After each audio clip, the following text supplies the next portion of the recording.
আসসালামু আলাইকুম, welcome to Fatima kitchen. আজকে আপনার সাথে শেয়ার করব দুধ চিতই পিঠা। তো চলুন দেখিয়ে দিয়ে ছোট্ট রেসিপিটি। আশা করি রেসিপিটি আপনাদের কাছে অনেক বেশি ভালো লাগবে।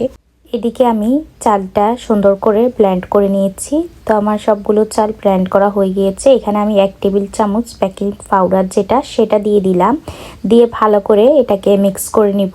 এখানে আমি স্বাদ মতো লবণ দিয়ে দিয়েছি। লবণ দিয়ে আবারও ভালো করে এটাকে মিক্স করে নিতে হবে।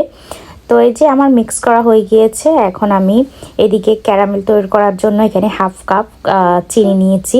তো চাইলে আপনারা গুড় দিয়েও বানাতে পারেন, বাট আমি গুড় দিয়ে বানাবো না। আমি ক্যারামেল করে তারপরে দুধের মধ্যে দিয়ে দিব। তো এই যে গরম ক্যারামেলটা যখন দুধের মধ্যে দিয়ে দিলাম, তখন এটা চাকা ধরে যাবে, এটা কোনো সমস্যা নাই। যখন আস্তে আস্তে এটা নাড়তে থাকবেন, তখন এগুলো আস্তে আস্তে গলে যাবে।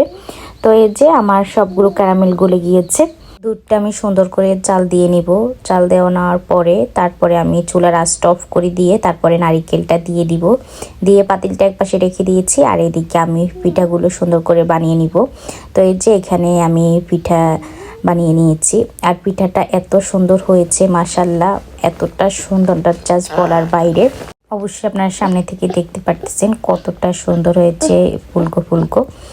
তো এই যে দুধের মধ্যে আমি দিয়ে দিতেছি, এভাবে করে সবগুলো পিঠা দুধের মধ্যে দিয়ে দিয়েছি। আর দুধটা একবারই পিঠার মধ্যে পুরো সুন্দর করে টেনে নিয়েছে। তো আমার পিঠাটা রেডি হয়ে গিয়েছে খাওয়ার জন্য। তো আমি এখন পিঠাটা খেয়ে আপনাদেরকে বলবো যে কেমন হয়েছে। মাশাল্লাহ, এটা অনেক বেশি মজা হয়েছে। আর অবশ্যই আপনারা এভাবে করে ট্রাই করতে পারেন, আপনাদেরও ভালো লাগবে ক্যারামেল দিয়ে এভাবে করলে।